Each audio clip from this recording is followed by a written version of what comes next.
हैरानी तो आपको यह जानकर होगी कि सरकारी बैंक पेनल्टी वाली ये कमाई तब कर रहे हैं जब इन बैंकों का मुनाफा 4 गुना स्पीड से बढ़ रहा है। पिछले 3 साल में इन बैंकों ने किस तरह ताबड़तोड़ कमाई है, आप सुनिए, आपको हैरानी होगी कि बॉस ये क्या चल रहा है इस देश के अंदर और आरबीआई इसको देखता क्यों नहीं है। सरकारी बैंक जिनकी मैं बात कर रहा हूं, उन सरकारी बैंकों का आंकड़ा जिनका है वो है 12 सरकारी बैंकों की बात हो रही। मिनिमम बैलेंस को लेकर पेनल्टी जो है, ये इन्होंने पेनल्टी कितनी लगाई, 8,500 करोड़ रुपए की पेनल्टी वसूल सकते हैं लोगों से कि आपने मिनिमम बैलेंस मेंटेन नहीं किया तो लाओ पैसा लो। 8,500 करोड़ रुपए पिछले कुछ सालों में।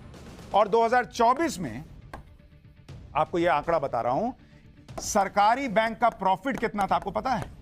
इन सरकारी बैंकों का जो प्रॉफिट था, वो प्रॉफिट सुनिए अभी आप, 1,41,000 और 203 करोड़ रुपए, इतने मुनाफे में चल रहे हैं ये बैंक। 1 लाख करोड़ से ज्यादा का मुनाफा है और पिछले 3 साल में प्रॉफिट ग्रोथ 4.5 गुना है। बॉस आपका मुनाफा खत्म नहीं हो रहा और यहां आम आदमी जो है वो किसी तरह से थोड़ा पैसा बचाता है और वो भी जरा सा नीचे चले जाए तो आप मिनिमम बैलेंस के नाम पे पैसा काट ले रहे हैं पेनल्टी लगाकर। आरबीआई क्या कर रही है बॉस? एसबीआई अगर मिनिमम बैलेंस पे पेनल्टी खत्म कर सकती है तो ये बैंक क्यों नहीं कर सकते? इतना ही नहीं, आम आदमी या मिडिल क्लास की समस्या सिर्फ इतनी नहीं है कि बैंक मिनिमम बैलेंस ना रखने पर पेनल्टी वसूल ले रहे हैं। मिडिल क्लास जो कमा रहा है उसमें भी बड़ा हिस्सा टैक्स में जा रहा है, यानी कमाई पर टैक्स अलग, और इस कमाई को बैंक में ना रखो, उसमें मिनिमम बैलेंस से नीचे चला गया तो बैंक की पेनल्टी अलग। मिडिल क्लास की हालत टैक्स देकर आज की डेट में क्या हो गई है, आप इसी से समझ लीजिए कि सरकार के डायरेक्ट टैक्स का बड़ा हिस्सा पर्सनल इनकम टैक्स से आ रहा है। भाई आप देखिए क्या हालत हो गई है, जो टैक्स सरकार वसूल रही है, टैक्स वसूली का आंकड़ा आपको बता रहा हूं, और ये फाइनेंशियल ईयर 2023-24 का बता रहा हूं आपको कि सरकार ने क्या वसूली की है टैक्स की, डायरेक्ट टैक्स की।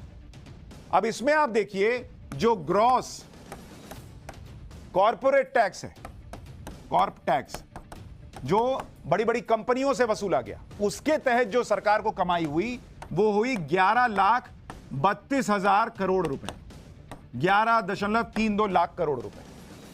और जो ग्रॉस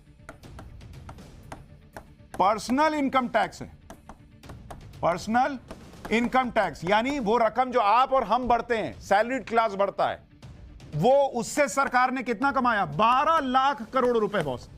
यानी जो कंपनियां टैक्स भर रही हैं उससे ज्यादा सरकार को कमाई पर्सनल इनकम टैक्स से हो रही है, यानी आपके हमारे इनकम टैक्स भरने से हो रही है।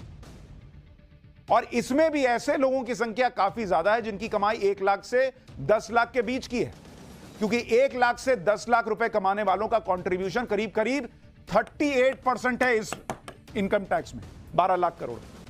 तो ये 38% निकालिएगा तो ये करीब करीब 4.5 लाख करोड़ रुपए आ रहा है। तो जो लोग 10 लाख रुपए से तक कमा रहे हैं वो 4.5 लाख करोड़ रुपए का कंट्रीब्यूशन कर रहे हैं डायरेक्ट इनकम टैक्स में, जो पर्सनल इनकम टैक्स से आ रहा है।